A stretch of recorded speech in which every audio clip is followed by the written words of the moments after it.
establishes 3 principles I'd like to draw out. The story tells us a non-Jewish person approached Hillel, who was a sage from the 1st century before the Common Era, and he said to him, "I'd like to convert to Judaism. I want you to teach me the entire Jewish law, al regel achat, on one leg." Hillel replied to him, "Do not do unto others, do not have others do unto you." That is the entire Torah. Everything else is just commentary.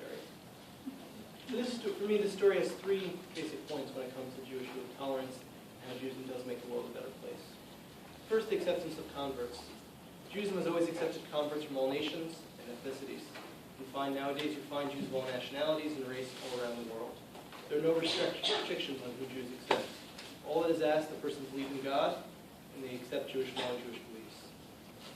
Second, the fact that the convert who came to Hillel, and not the other way around. Historically, Jewish was not, and even today, Judaism is not a proselytizing religion. Even in the Messianic age is not going to be one that's predicted where everyone will convert to Judaism. The prophet Isaiah writes that the temple in the Messianic age will be a Beit Tefillah l'kol ha'amim, a house of prayer for all nations. The Torah accepts the fact that Jews will always be a small nation. And in fact, Jews believe that non-Jews, Gentiles, who follow basic moral codes, can be righteous and even earn a place in the world to come. Third is Hillel's response. It is based on the verse, to love thy neighbor as thyself. Empathy has always been a traditional Jewish value. There are many verses in the Torah that speak about don't mistreat the stranger, do not mistreat the slave, because you were once strangers or slaves in Egypt yourself.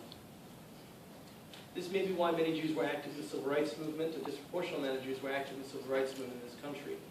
I recently had the great privilege to attend the Alliance to Understanding trip that's run by Penn Cultural Center, who are still here in a couple of years, worth looking into. We went down south and visited different civil rights sites. And one of the places that we went to was a temple in Atlanta that had been bombed by the Klan in the 60s. We spoke to Mrs. Rothschild, who was married to the rabbi at the time. Passed on, but she's still alive. And she told us that her great-grandmother was, during the Civil War, lived near Atlanta, and that she remembers that they were told if they ever saw a black person coming to them, running, they were supposed to point to the cellar and close their eyes. That way, when a white person came a little bit later and asked, "Do you see where the black man went?" they could honestly say, "No, I didn't see where he went." Now, she didn't know if this was because Jews were part of the Underground Railroad or just were hiding people, but they knew what it was like to be persecuted. And I think that's true nowadays, that Jews have a sense of empathy for the nations that they're persecuted. And that's, I think, one way that Jews makes the world better, is that sense of empathy. Rabbi Tal, I love that story.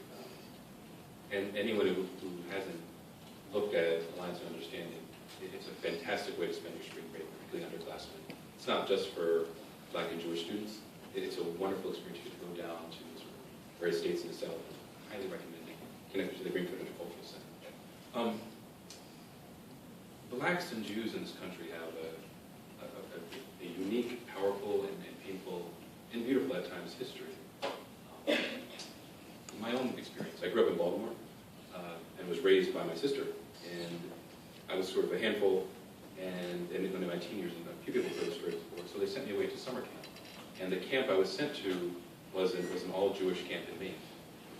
And I was the one black guy there, and a number of people thought I was like an Ethiopian Jew, which is cool, and they still do to this day. And I have to do a lot of weddings, and happen to refer to other people.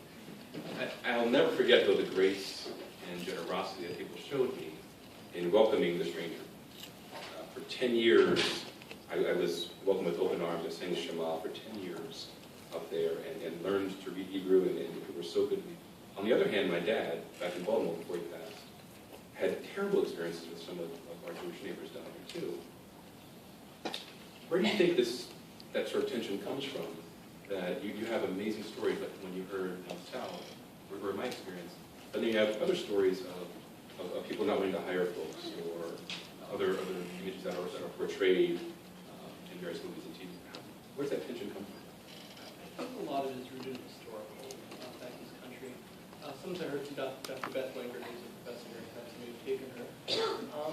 And what she pointed out was that what Jews often had a lot of trouble understanding was that the upward mobility that they were able to experience in this country had a lot to do with the fact that the religious segregation, religious hatred is not run as deeply as racial segregation did in the United States.